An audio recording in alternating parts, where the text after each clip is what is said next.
श्री सद्गुरु महाराज की जय। पूज्यपाद महर्षि संत सेवी परमहंस जी महाराज का प्रवचन। महर्षि संत सेवी प्रवचन पीयूष। गुरु मिला तब जानिए, मिटे मोह तन ताप। इस प्रवचन का प्रथम भाग। मंगल मूर्ति सतगुरु मिलवै सर्वाधार। मंगलमय मंगल करण विनवो बारंबार। आदरणीय सज्जन वृंद तथा आदरणीय माताओं एवं भक्तिमती बहनों, आप लोग जानते हैं कि गोस्वामी तुलसीदास जी के इष्ट भगवान श्री राम थे। पर जब हम गोस्वामी जी की रचना का ठीक ठीक अवलोकन करते हैं, अध्ययन मनन करते हैं, तो जानने में आता है कि उनके इष्ट राम अवश्य थे, किंतु उन्होंने गुरु को उनसे भी विशिष्ट माना है। रामचरितमानस में विभिन्न तरहों से गुरु को प्रतिष्ठित किया गया है। मानस का ऐसा कोई भी कांड नहीं है जिनमें गोस्वामी जी ने गुरु की चर्चा नहीं की हो। जैसे बाल कांड में उन्होंने लिखा है, बंदौ गुरुपद कंज कृपा सिंधु नर रूप हरि। महामोह तम पुंज जासु वचन रवि करनिकर। कृपा के समुद्र मनुष्य के रूप में ईश्वर, जिनका वचन महामोह रूप अंधकार राशि को नाश करने के लिए सूर्य की किरणों का समूह है, ऐसे गुरु के चरण कमल को मैं प्रणाम करता हूँ। लेकिन जैसे ही आप बालकांड से अयोध्या कांड में जाएंगे तो वहाँ आप पाएंगे, श्री गुरु चरण सरोज रज निज मन मुकुट सुधारी। बरणौ रघुवर विमल जसु जो दायक फलचारी। गोस्वामी तुलसीदास जी कहते हैं कि मैं गुरु के चरण कमल की धूलि से अपने मन रूपी दर्पण को स्वच्छ कर श्री राम जी के पवित्र यश का वर्णन करता हूँ, जो चारों फलों अर्थात अर्थ, धर्म, काम और मोक्ष को देने वाला है। जब हम रामचरितमानस के तीसरे कांड अरण्य कांड में जाते हैं तो वहाँ भगवान राम शबरी को नवधा भक्ति का उपदेश देते हैं। उसमें तीसरी भक्ति में वे कहते हैं, गुरु पद पंकज सेवा तीसरी भक्ति अमान। गुरु सेवा का अर्थ है उनकी आज्ञा का पालन करना। आज्ञा सम न सुसाहिब सेवा। रामचरितमानस। यदि कोई अहंकारी बनकर गुरु की सेवा करे और मन में अपने मान सम्मान की भावना रखे तो उसका परिणाम उत्तम नहीं होता।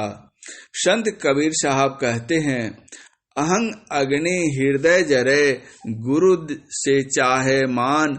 तिनको जम न्योता दिया हो हमरे मेहमान। मान रहित होकर गुरु की सेवा करो।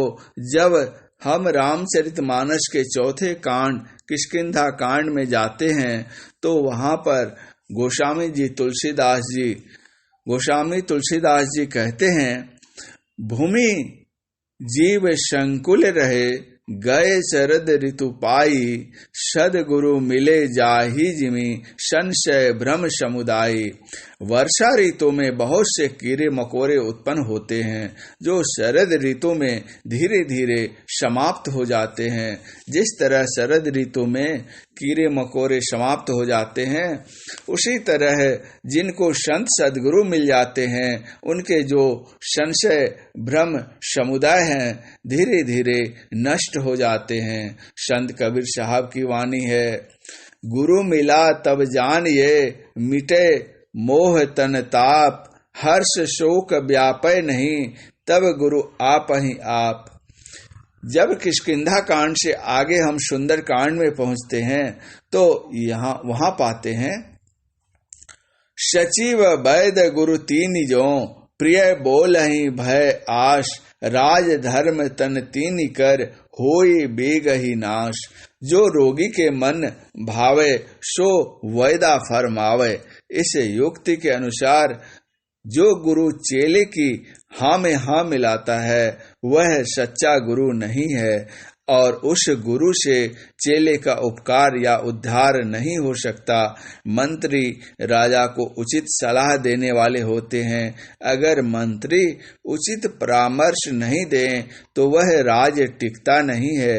राजा ने जैसा कह दिया, मंत्री ने हाँ में हाँ मिला दिया, यह उचित नहीं। मंत्री वे होते हैं जो मंत्रणा करते हैं, सोचते विचारते हैं और यथार्थ विचार देते हैं। रोगी जो खाने के लिए मांगे और वह भोजन पथ्यानुकूल नहीं हो, फिर भी खाने के लिए यदि वैद्य वह भोजन उसको दे दे तो रोग बढ़ेगा और रोगी मरेगा। गोस्वामी जी कहते हैं कि सचिव हों, वैद्य हों या गुरुदेव हों, अगर भय के कारण या कुछ पाने की आशा से उचित बात नहीं कहते हैं तो न वह राज्य रहेगा, न वह धर्म रहेगा और न वह रोगी व्यक्ति रहेगा। अब हम उससे आगे लंका कांड में जाते हैं, जिसको युद्धा कांड भी कहा गया है। राम रावण का युद्ध होता है।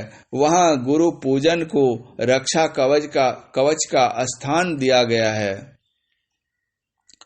कवच अभेद विप्र गुरु पूजा, एहि सम विजय उपाय न दूजा। कोई युद्ध करने जाए और शरीर पर कवच नहीं रहे तो आदमी युद्ध में कितनी देर टिकेगा।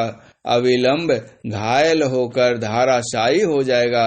यह संसार भी एक रण क्षेत्र है, समर क्षेत्र है। संसार में माया की आसुरी सेना को पराजित करने के लिए कवच चाहिए। यह क्या है?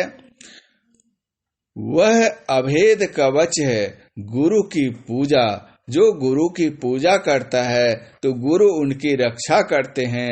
परम भक्तिन सहजोबाई कहती हैं, सहजो गुरु रक्षा करें, मेटें सब दुख द्वंद। आगे हम सप्तम कांड उत्तर कांड में पहुंचते हैं तो उसमें बतलाया गया है कि जैसे दैहिक दैविक भौतिक ये त्रिताप होते हैं, उसी तरह से मानसिक ताप भी होते हैं। जैसे शरीर में विविध प्रकार के रोग होते हैं, उसी तरह मन में भी विविध प्रकार के रोग होते हैं। काम, क्रोध, लोभ, मोह, मात्सर्य, ये सब मन के रोग हैं। इन रोगों की दवा कहाँ मिलेगी? तो गोस्वामी तुलसीदास जी कहते हैं, सदगुरु वैद वचन विश्वासा, संयम यह न विषय के आशा। रघुपति भगति सजीवन मूरी, अनुपान श्रद्धा मति पूरी।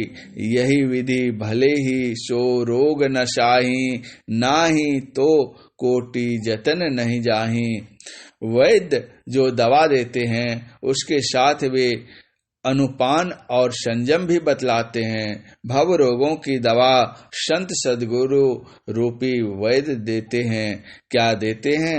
रघुपति भगति सजीवन मुरी, भगवत भक्ति रूपी संजीवनी बूटी देते हैं और कहते हैं संयम से रहो। संयम क्या है?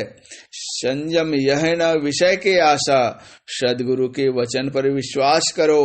अगर गुरु वाक्य में विश्वास नहीं है, श्रद्धा नहीं है, तो पार्वती जी ने कहा, गुरु के वचन प्रतीति न जाके, सपने हूँ सुख सीधी सुलभ न ताके। जिसको अपने गुरु पर विश्वास नहीं है, सदगुरु ने जो कह दिया उस बात पर वह अटल नहीं है, तो स्वप्न में भी उसको सुख नहीं मिल सकता और न सिद्धि मिल सकती है। इस तरह हम देखते हैं कि रामचरितमानस के प्रत्येक कांड में गुरु की महिमा गाई गई है।